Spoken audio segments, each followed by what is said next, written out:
পশ্চিম মেদিনীপুরের জঙ্গলে ফের ভয়াবহ আগুন। মুরাকাটায় প্রায় 50 হেক্টরের কাছাকাছি গত এক সপ্তাহে বেশি এলাকা ভস্মীভূত হয়ে গিয়েছে।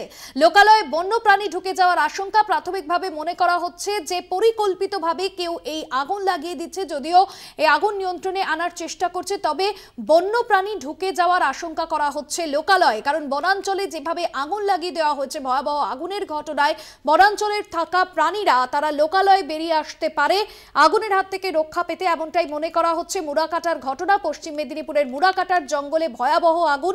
গত এক সপ্তাহে পরিসংখ্যান বলছে 50 হেক্টরের বেশি এলাকা ভস্মীভূত হয়ে গিয়েছে। লোকালয়ে বন্যপ্রাণী ঢুকে যাওয়ার আশঙ্কা। আপনাদের সামনে তুলে ধরছি জঙ্গলের ভেতরে সেই ভয়াবহ আগুনের যে ছবি।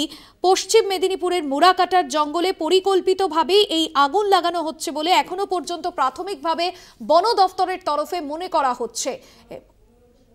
সঞ্জীব দাস প্রতিনিধি রয়েছেন আমাদের সঙ্গে ফোন লাইনে। সঞ্জীব, এখনো পর্যন্ত কি জানা যাচ্ছে? বন দফতরের এখনো পর্যন্ত কি পদক্ষেপ?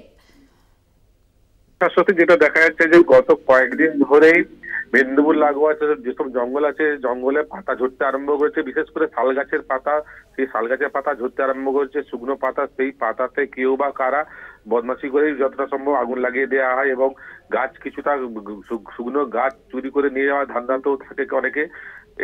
এইভাবে গ্রামের পর গ্রাম জঙ্গলে গাছগুলোকে আগুন লাগিয়ে দেওয়া হয় এবং যার ফলে বন দপ্তর এই আগেও প্রচুর মানুষকে সচেতন করেছে, কিন্তু তাতেও কোনো কাজ সেরকম ভাবে হচ্ছে না। তাও জঙ্গলে আগুন লাগতে দেখা যাচ্ছে। শাশ্বতী, এখনো পর্যন্ত বন্য প্রাণীরা এই যে বেরিয়ে আসছে, লোকালয়ে ঢুকে পড়তে পারে, এখনো পর্যন্ত আগুন লাগার কারণ কি মনে করছে বন দপ্তর? বন দপ্তর যেটা মনে করছে যে কেউ বা কারা বদমাশি করে আগুনটা লাগিয়ে দিচ্ছে এবং সেই আগুন লাগিয়ে দেওয়ার ফলে বনের মধ্যে যেসব বন্য প্রাণী আছে, বিশেষ করে হাতি, সাপ যেসব প্রাণী আছে, তারা জঙ্গল থেকে খাবারের খোঁজে এবং আশ্রয়ের খোঁজে ওরা পাশে জঙ্গল থেকে বেরিয়ে এসে পাশে গ্রামে বা লোকালয়ের এলাকায় এসে ঢুকে পড়তেছে। তবে বন দপ্তর আপ্রাণ চেষ্টা করছে যাতে কেউ গাছে আগুন লাগিয়ে দিতে না পারে, তার জন্য আপ্রাণ চেষ্টা করে যাচ্ছে বন দপ্তর। ধন্যবাদ জানাবো। সঞ্জীব দাস প্রতিনিধি ছিলেন ফোন লাইনে।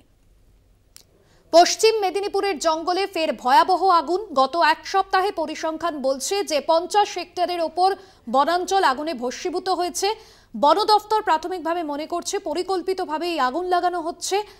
গত এক সপ্তাহে এই ছবিটা কিন্তু ভয়াবহ সামনে আসছে।